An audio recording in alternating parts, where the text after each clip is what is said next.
vamos a hacer lo que habíamos hecho la semana pasada. Vamos a comenzar a desarrollar estos temas. Como les decía, vamos a ver la patología genital por regiones. Inicialmente vamos a comenzar con la vulva. La próxima semana haremos vagina.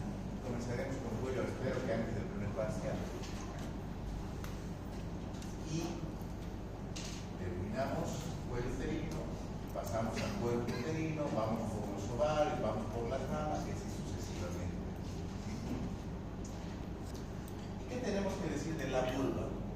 La vulva anatómicamente, ustedes saben, es la zona expuesta del aparato genital. Ahora sí comenzamos con la ¿no? Es la zona que es visible a la simple inspección, es la parte íntima visible de la vulva. Comprenderán que hay una semiología muy especial de la vulva, ¿no es cierto? La vulva se hace su valoración semiológica a través de la inspección de la palpación. Vamos a ver y vamos a ver. Y esto tiene una serie de normas, ustedes las han estudiado en semiología, ginecología, ¿no? Y que la vamos a ver en la práctica. Pero recordarles que el 70% del diagnóstico presuntivo al que llegamos en ginecología es por el interrogatorio, con la charla que tenemos con la paciente. El 30% es el examen físico. No me pidan que las desvista todas las pacientes, no las voy a desvestir, solamente cuando es absolutamente necesario exponer, se las desviste. ¿Sí? Entonces, vulva. Bien. La vulva, ustedes saben, anatómicamente está constituida por varias estructuras. Los labios mayores, los labios menores, el clítoris, el himen, varios. Pero también es importante recordar que existen diferencias anatómicas normales en la vulva. ¿Sí? Y tienen que aprender a reconocer que son vulvas normales, con una gran variedad, así como hay altos, bajos, gordos, flacos, altos, medianos, rubios, morenos. Las vulvas también son muy variables. Tenemos que aprender a reconocer que hay diferentes formas como se nos presenta la vulva. En todas ellas hay los mismos órganos, pero tienen relaciones diferentes, textura diferente, colores diferentes y la forma inclusive como la paciente maneja la parte de vulvar, ¿cierto? Moda de los 70, moda de los 2000, ¿cierto? Hay variaciones anatómicas bien interesantes, inclusive, por ejemplo, un dato que se ve muy frecuentemente dice cómo terminan los labios menores en la parte posterior. Normalmente sabemos que los mayores se unen y forman la comisura posterior.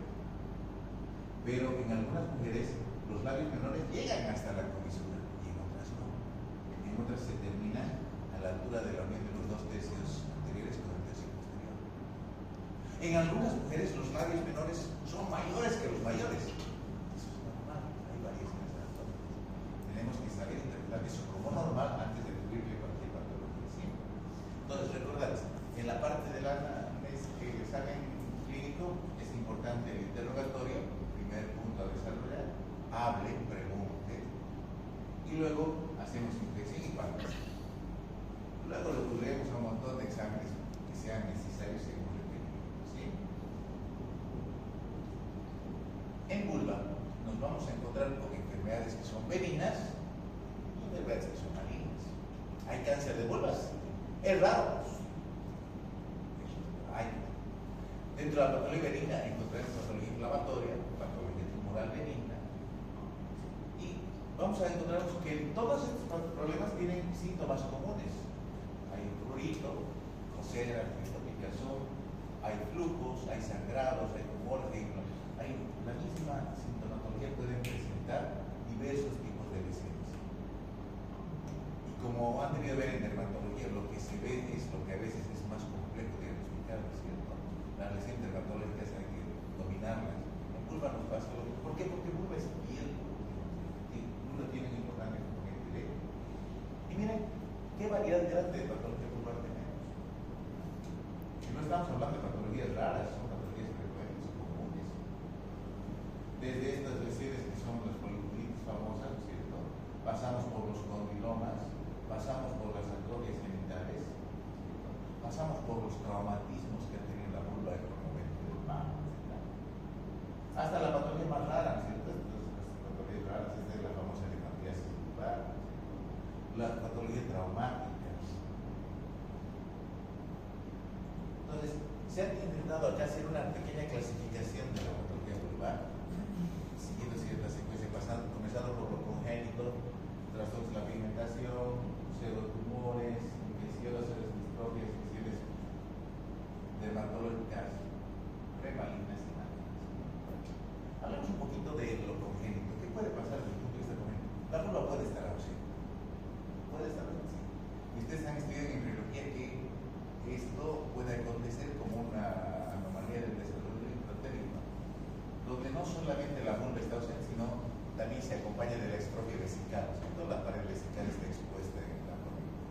Malformaciones muchas veces son incompatibles con la vulva. Entonces corresponde detallar como parte de un cuadro sindromático en la parte. Pero esto es más frecuente. La hipertrofia del clítoris. Ustedes manejan el término hipertrofia, el término hiperplasia, ¿se acuerdan? Porque es una hipertrofia, es un crecimiento anormal del clítoris que puede simular ser un pene pequeño o pequeño. Recuerden ustedes el desarrollo de los genitales durante la vida uterina es consecuencia del influjo hormonal, de la influencia hormonal y lesiones que puedan producir aumento de los valores de los andrógenos circulantes, circulación materna y fetal pueden estimular el crecimiento del clítoris. Más si a esto se añade la fusión de los labios mayores. Los labios mayores son el análogo de las bolsas escrotales. Entonces puede ocurrir que tengamos esta situación donde tenemos un clítoris prominente y tenemos labios mayores fusionados, dando el aspecto de un escroto. Lo único que acá no va a haber son testículos, pero ustedes saben, hay una enfermedad en la que no hay testículos al momento del nacimiento, se llama clitoritis. Entonces, esta niña con hipertrofia de clítoris, fusión de labios, puede simular ser un varón y le pone, se va a llamar Juan y va a vivir muchos años con el nombre de Juan. Error grave del pediatra no hacer este diagnóstico. El pediatra tiene que ser bien objetivo en las terminaciones. Parece muy obvio, ¿no es cierto? Es mujercita, es hombre, pero a veces se les complica. Y si no hacen un buen diagnóstico, le van a asignar erróneamente un sexo que no le corresponde. Y eso tiene un montón de consecuencias estas psicológicas. No piensen que la hipertrofia del clítoris es solamente congénita. Podemos ver hipertrofia adquirida. ¿Cómo es posible que ocurra esto? Cuando hay una estimulación androgénica anormal. Curiosamente, este tipo de situaciones me ha tocado ver en estudiantes mías, en el universidad, que van al gimnasio y allá que consumen los famosos anabolizantes, que nos ayuda a formar más y quieren hacer trampa. Y ocurre que alguna vez el gimnasio que vende sus productos preparados no distingue si es para hombre o para mujer. Y estas chicas han tomado preparados para varones con altas dosis de testosterona. Y comenzó a hablar así primero, que creció un poquito de barba aquí, su clítoris era así de prominente. Y tenía un problema más que era ese motivo de una exageración del deseo sexual. Ustedes saben que tienen que tomar. Hay que tener mucho cuidado. Bueno, el tratamiento, ¿cuál será en estos casos? Identificar esa fuente endógena o exógena de andrógenos. Se puede hacer fácilmente psicológico y hay que valorar su evolución. ¿Sí o no? Bien. Esto ya lo van a ir leyendo. Yo les decía, esto está en la plataforma esta misma noche. Puede haber fusión congénita de los labios, hemos visto los labios mayores, puede estar. ¿Cuál es la causa? Estimulación androgénica. Por eso puede coexistir la hipertrofia del clítoris y la fusión de los labios. Da la apariencia de que no hubiese una vagina. La vagina está detrás, solamente que los labios están. Seguimos con las relaciones congénitas. La hipertrofia de los labios menores, hemos visto, se llaman menores porque son más pequeños, tema congénito, sí, que no tiene mayor repercusión funcional, pero sí estética. Pero también puede ser que ocurra como consecuencia de procesos inflamatorios o traumas continuos, donde vamos a observar esta situación. Aquí es bilateral, en ocasiones es unilateral.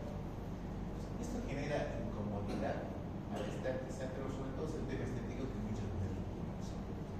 El procedimiento es muy sencillo, se llama ninfoplastia. Ninfo, porque la general se llama ninfaludo. La ninfoplastia es la reconstrucción de los labios. Se puede hacer posible. Este es un tema que también lo tienen que ver mucho los pediatras, el límite perforado. Ustedes saben, normalmente la membrana que se encuentra a la entrada de la vagina tiene que tener un pequeño orificio, o varios pequeños orificios, por donde vaya a salir normalmente la sangre, una vez se produzcan y se dicen las menstruaciones. Ocasionalmente tenemos mujeres en las que no hay esa perforación, esas perforaciones, y no se han diagnosticado al momento del nacimiento. Y se posterga el nacimiento hasta más allá de la pubertad. ¿Por qué es más allá de la pubertad? Porque estas mujeres, estas adolescentes que comienzan con sangrados que no se exteriorizan, eso se llama criptomenorrea, y es una pregunta de su examen, y es un tema que lo han estudiado al hablar de trastornos del ciclo en ginecología 1. En la evaluación diagnóstica decía, ¿qué pasa? ¿Cómo se llama aquella situación en la que la mujer no tiene sangrado menstrual por un obstáculo, ningún imperfora su obstáculo, que produce una criptomenorrea? No es amenorrea, sí está sangrando. La cosa es que la sangre no sale por un obstáculo. Sale por la falta do orificio, porque está porque no hay orificio, está obstruido parece, porque no hay ese orificio. Entonces, ¿qué ocurre? Que estas mujeres comienzan a sangrar, pero comienzan a sentir dolores pélvicos cada vez más intensos mes tras mes. Y muchos le dicen, es normal, que no quieren hacer el examen. Miren qué importante en este caso sí es el examen. El examen a la inspección nos va a mostrar establecido un nivel que no tiene superposición. Sencillo, ¿sí? Ahí está bien. Un nivel que no tiene. ¿Qué pasa con esa sangre? Esa sangre se va a acumular primero en la vagina, dando lugar a lo que se llama hematocolpos. Colpos es vagina. Luego se va a acumular en el útero, eso se llama hematometra. Luego se va a acumular en la trompa, eso se llama hematosalpingo. Si puede salir, dando lugar a un hemófilo. Y todo el organismo trata de reabsorber, pero la acumulación de sangre es cada vez mayor y mayor. Entonces se produce este abombamiento. ¿Y qué es lo que se hace? Lo que se hace es una pequeña cirugía. Aquí está. Es una cirugía sumamente sencilla que se hace desde con anestesia local. Hacer una pequeña incisión incluso en X. Sí, eso sí, hay que dejar un drenaje, hay que dejar un tubo para que no se vuelvan a fusionar los poros quirúrgicos. Y así está resuelto. Han solucionado el problema de una manera bien sencilla. ¿Sí? A veces las cosas no son tan fáciles.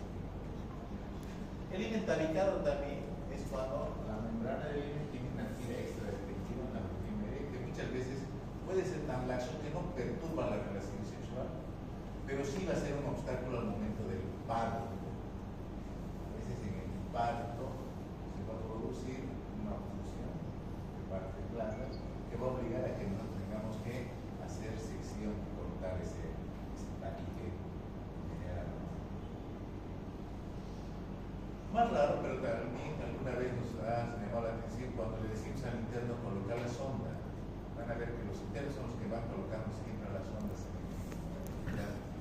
Y esta interna no podía colocar eso, no encontraba el nervio uretral. Y se le hacían la burla de la señora, no, bueno, doctor, ya nos pasó unos meses antes con un interno que no conocía la anatomía femenina, no conocía, no sé dónde estaba. Pero esa chica sí tenía problemas porque decía, no encuentro la oreja. Y se pone la enfermera, y se pone la que se me encontraba.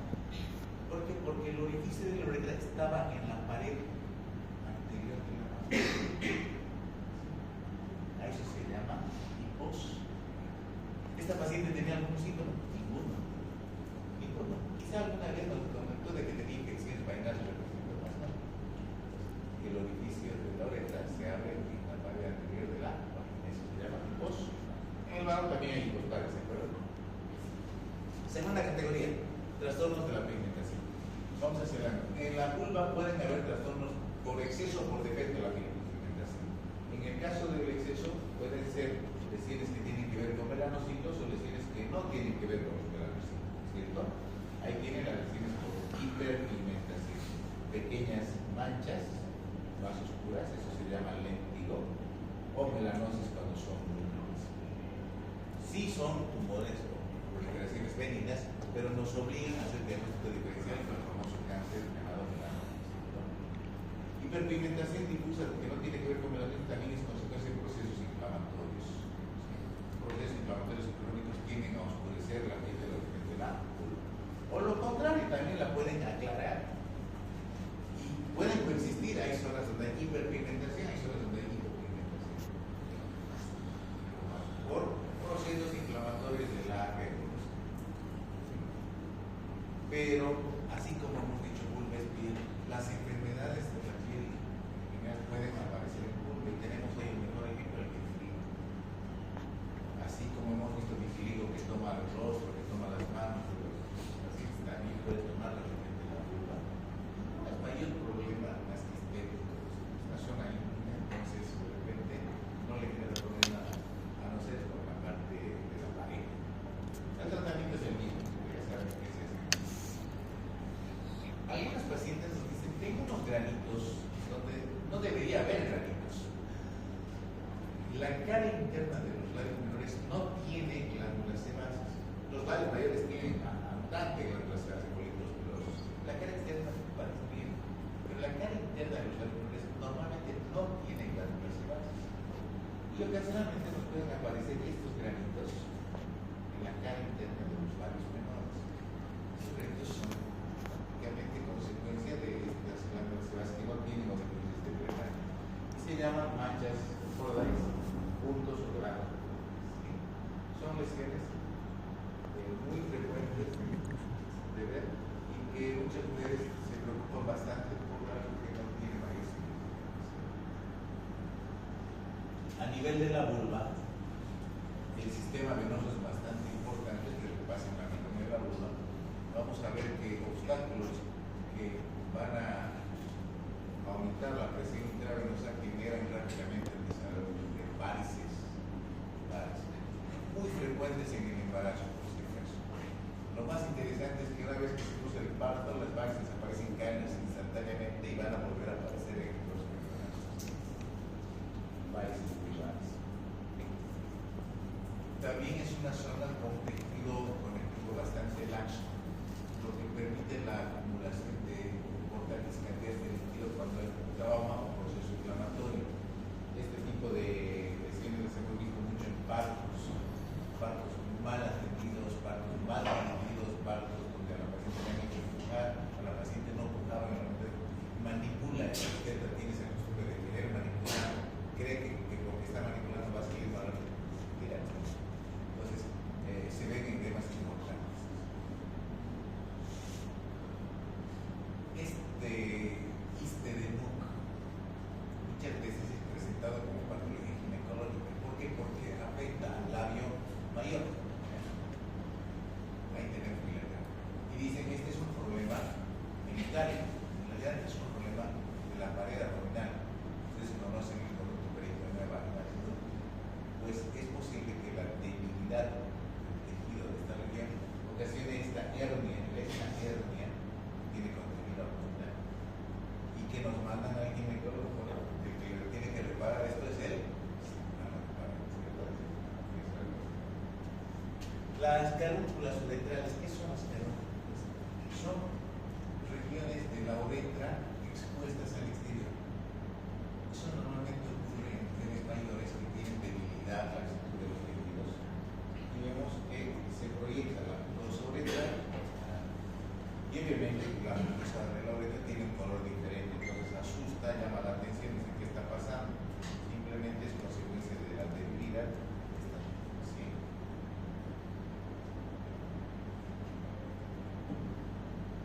Papiloma es un término que se utiliza para designar a la verruga común.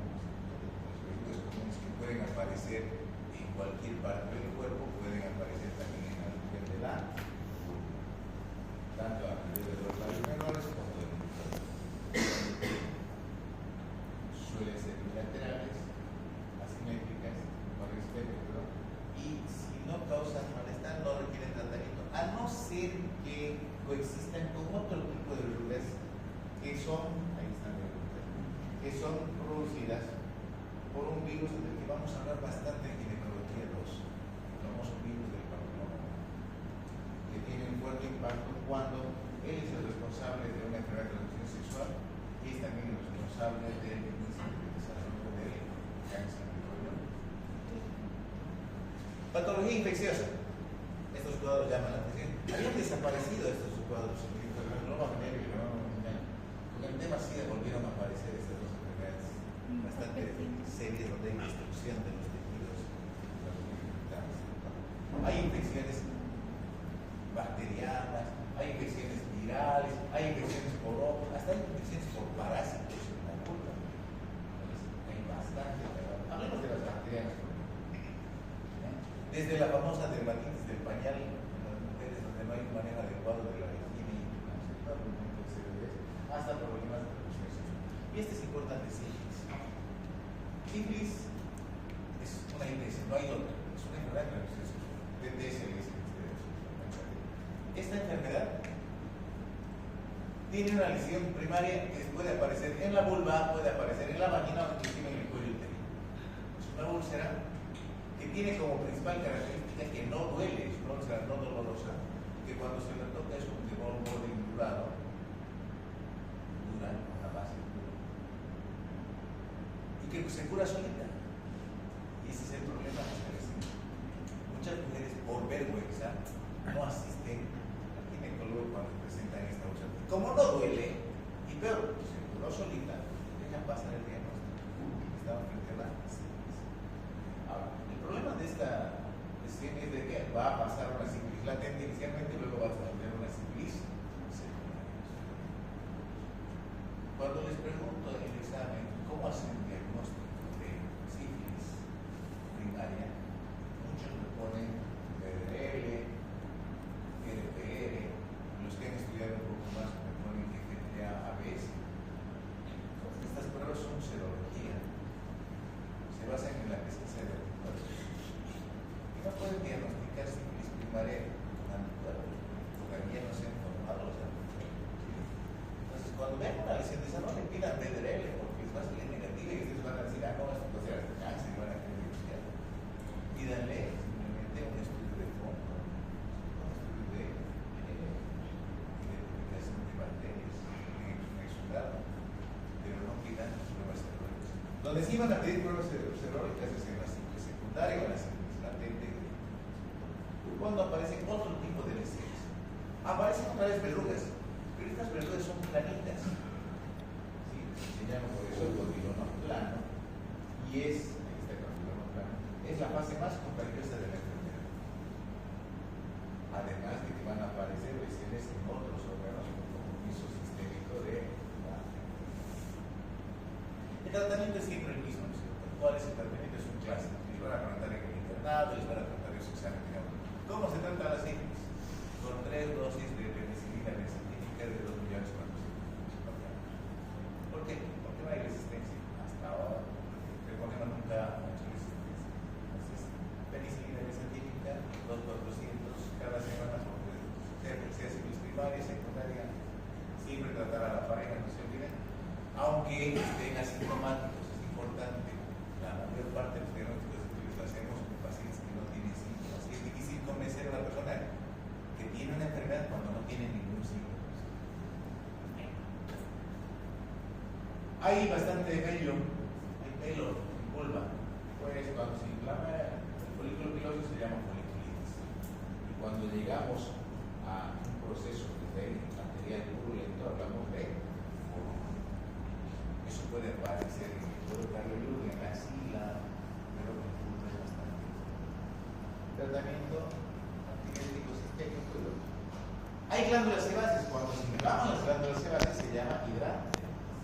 En el primer caso, el folículo piloso se suele manifestar por pocos gram positivos. En el segundo caso, que deriva de mitis, suelen ser gram negativos. Entonces, de repente tenemos que ver qué es lo que está produciendo para escoger qué antibiótico es el mejor para este caso.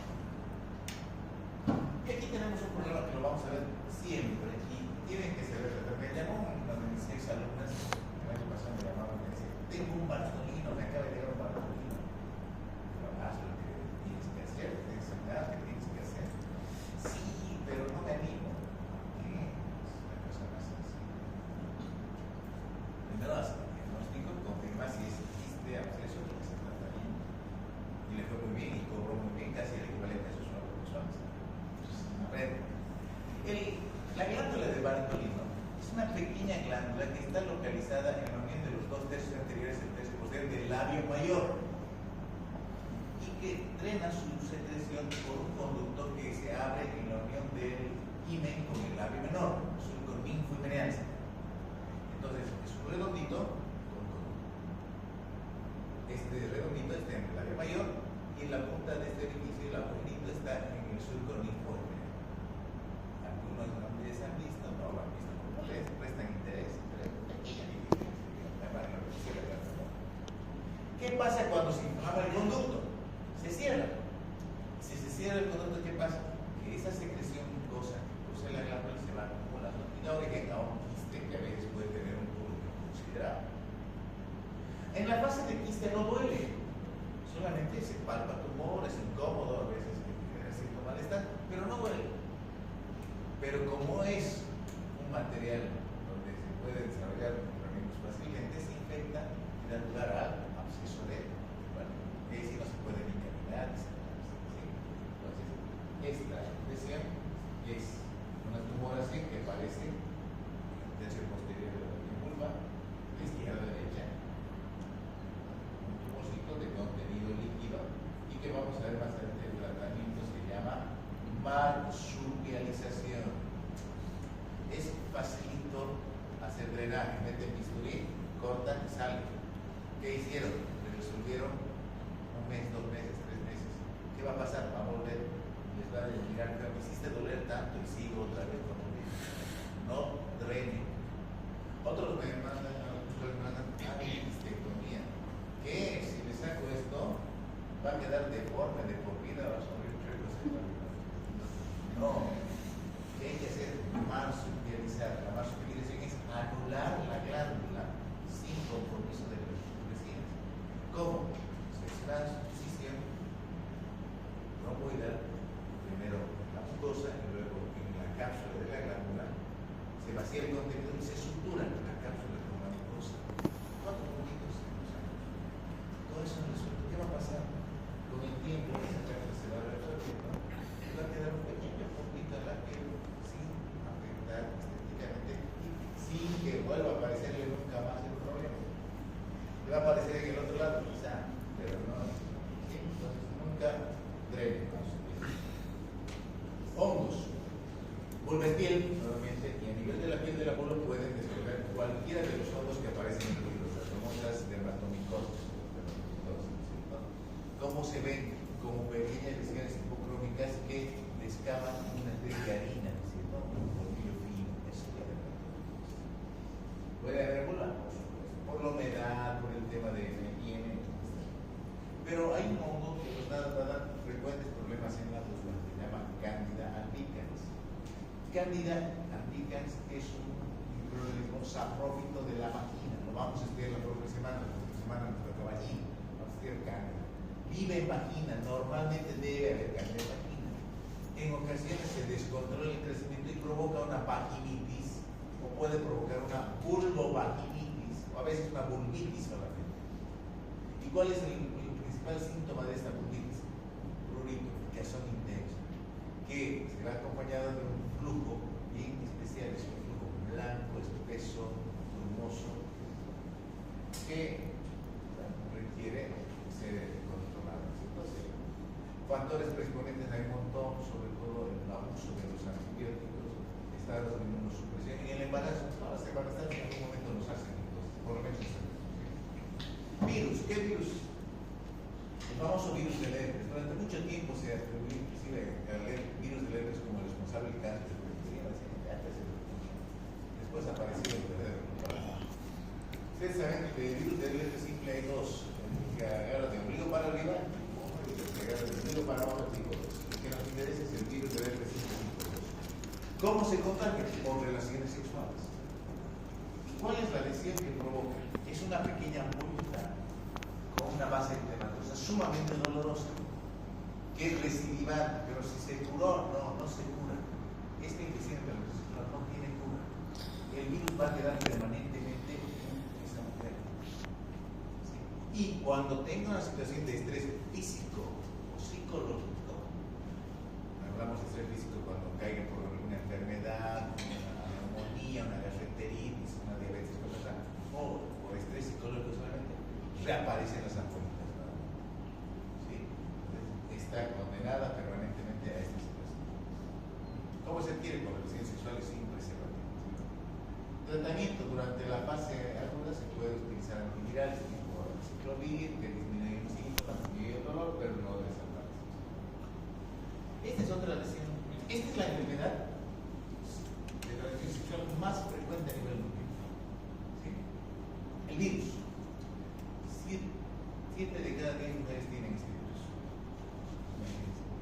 Y una de las cosas que provoca este virus del papiloma humano son los condilomas acuminados, que son verrugas también, pero estas verrugas son diferentes. Estas verrugas son de carácter progresivo, tienden a crecer, a aumentar el número, tienen una superficie muy irregular, inclusive cuando la porción más distal se necrosa, tienen un mal olor y pueden continuar creciendo permanentemente si no se hace tratamiento, hasta el punto de abarcar toda la vulva.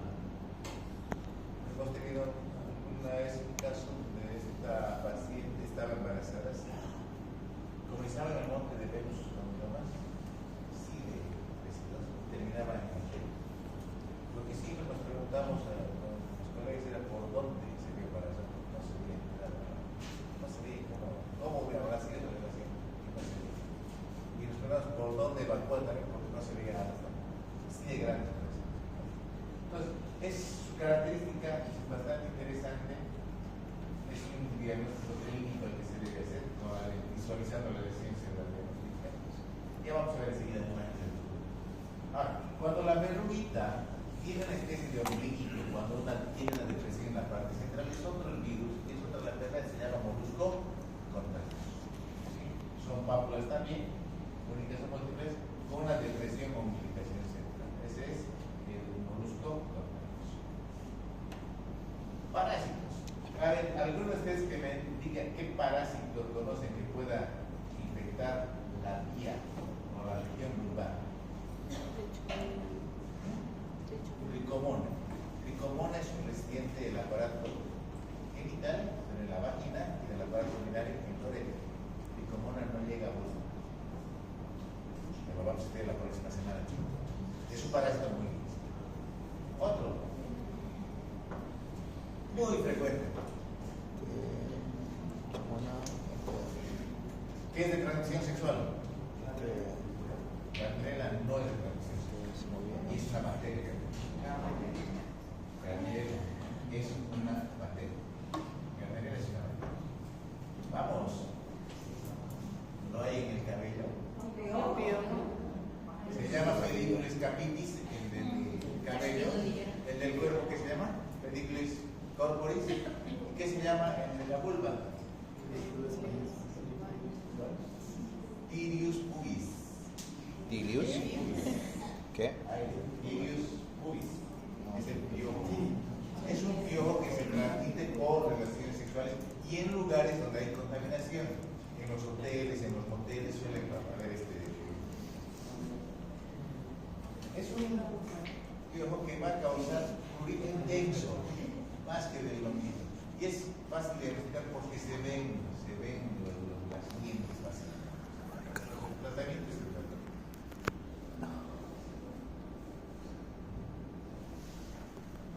Una gran variedad de patologías. Las distrofias vulvares, ¿qué son las distrofias vulvares? Son modificaciones de las estructuras epiteliales de las regiones vulvares. Donde vamos a ver, por ejemplo, en el líquen escleroso, atrofia de la piel, de la epidermis, y fibrosis de la dermis. Entonces hay un adelgazamiento del epitelio y un engrosamiento fibrótico del hielo. ¿Sí? Esto va a provocar modificación en la textura de la vulva. Tumores de distinta clase. Tumores. Aquí están los condilomas, por eso no habíamos visto acá están los condilomas. Así pueden crecer los condilomas, dando una clase tumoral y más grandes todavía. Tenemos tumores de tejido celular subcutáneo, linfoma. Así como hay linfoma en cualquier parte del cuerpo, pueden haber en la vulva. Hay un tumor muy interesante del tejido conectivo que es el fibroma. Se diferencia por la textura, es duro este tumor.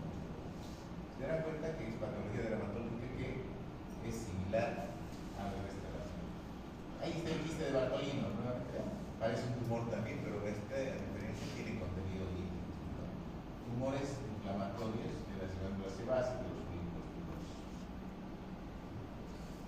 Quistes mucosos, quiste de Bartolina, aquí están las imágenes. Este es el quiste de Bartolina, aquí está, y este es el absceso de Bartolina. ¿Observan la diferencia? En el caso del quiste no hay proceso inflamatorio, aquí sí hay. Aquí no hay dolor, hay sensación de cuerpo extraño, aquí hay dolor intenso, inclusive puede haber fiebre. Y el tratamiento es el mismo, por si acaso no vamos a eso. Ahí está, Bartolino, la teoría del Bartolino. Y aquí está el tratamiento, lo que les decía. ¿Qué hay que hacer? Hay que unir la mucosa con la cápsula. Estructura mucosa con cápsula. Han anulado la glándula, eso se llama marsupialisis.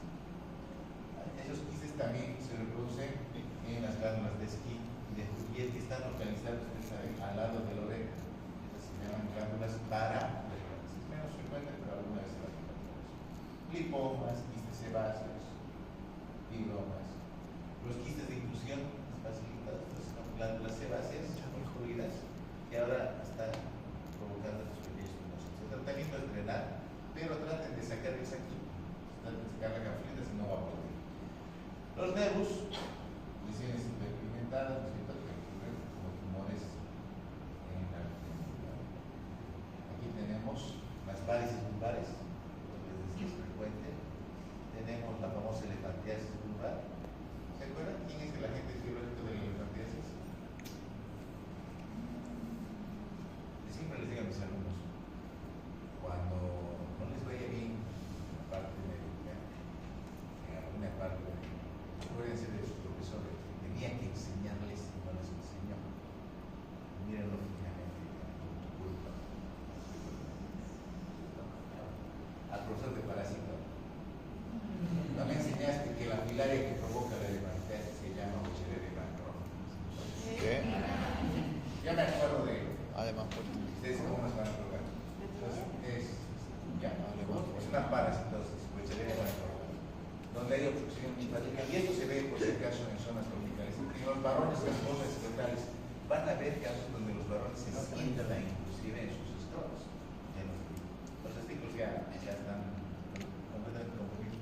Y las mujeres nos ha tocado ver algunas veces que es una parasitosis. Los hematomas también, por si acaso, es una zona muy vascularizada la vulva y el trauma en esta región, en la famosa caída de cajadas, suele dar hematomas. Intertrigo, ¿qué es el intertrigo? Ustedes saben, el intertrigo es esta lesión inflamatoria crónica que puede ser causada por bacterias o por hongos en las zonas donde hay pliegues. Después acá tenemos los pliegues de la región vulvar, ¿cierto? Donde se observa primero esta coloración y luego evoluciona a una región más oscura, ¿cierto? Ocurre en el bajo vientre, ocurre en la axila, ocurre en el subcutáneo. Eso se llama intertrigo. Psoriasis. ¿Cuál es la lesión típica de la psoriasis? Eritema y descamación. ¿Ves bien? Ahí, psoriasis en vulva. Líquen plano, hemos dicho, hay un adelgazamiento de la piel. Pénfigo, hay ampollas. La cantosis nigricans, que ahora se la relaciona mucho con temas de hiperinsulinismo, con temas de prediabetes, donde vamos a observar esas manchas de color parduzco que están tomando a veces el cuello, a veces están tomando la región de la ingle y que nos están dando una pauta de que están posiblemente frente a un paciente con diabetes o una prediabetes. Ya vamos terminando. Esto lo vamos a repetir. Pueden haber tumores de distinta clase, pero como vulva es una región también. Las primeras revisiones van a afectar primero al epitelio. El epitelio es el sitio donde comienzan las lesiones premalinas y malignas. Y decimos que una lesión es premaligna cuando no ha pasado la membrana basal. Las células displásicas han tomado el epitelio pero no han pasado la membrana basal, eso se llama lesión premaligna.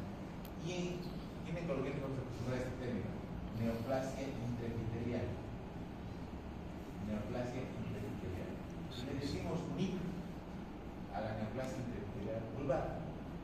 La próxima semana vamos a hablar de NIVA, neoplasia intraepitelial vaginal. Y la que vamos a estudiar con mucho detalle es el NIC, que es NIC, neoplasia intraepitelial cervical. Bien. El diagnóstico se hace por citología, se hace por histología. Esas son las neoplasias. ¿Cuál es el agente etiológico más frecuente de las neoplasias? El mismo que vamos a ver en cuello uterino, el virus del papiloma. ¿Cómo se transmite el virus del papiloma humano? Por relaciones. Entonces, la presencia de cepas, estas se llaman de alto riesgo, estas son las de alto riesgo, tiene que ver con transmisión de las relaciones. Y lo que les decía, inicialmente les preguntaban, ¿tú cuál es el epitelio del cuello uterino? Les dije alguna de las preguntas. El epitelio de la vulva, ¿cuál es? ¿Claro? Queratinizado en vulva y el cuello en el exocervix es no queratinizado. Las células displásicas aparecen primero en el epitelio y en las células del linfoma, en las células basales. Y las células displásicas van creciendo y van tomando cada vez más espesor. Y cuando estamos con células que han tomado solamente el tercio inferior, decimos hay un BIC, un DIVA o un BIC 1, es una displasia griega. Cuando hemos llegado a los 2 tercios inferiores, se llama BIC 2, BIC 2, DIVA 2, displasia. Cuando todo el epitelio está comprometido, se llama BIC severo, displasia severa. Este ya es un equivalente a lo que se llama carcinoma in situ. Y cuando las células displásicas han atravesado la membrana basal, se llama cáncer micro. Y esto lo vamos a estudiar en cuello uterino, sobre todo en cuello uterino, porque vamos a ver es la patología tumoral maligna más frecuente de la mujer. Aquí tienen algunas consideraciones del NIC como un precedente a lo que es cáncer de vulva.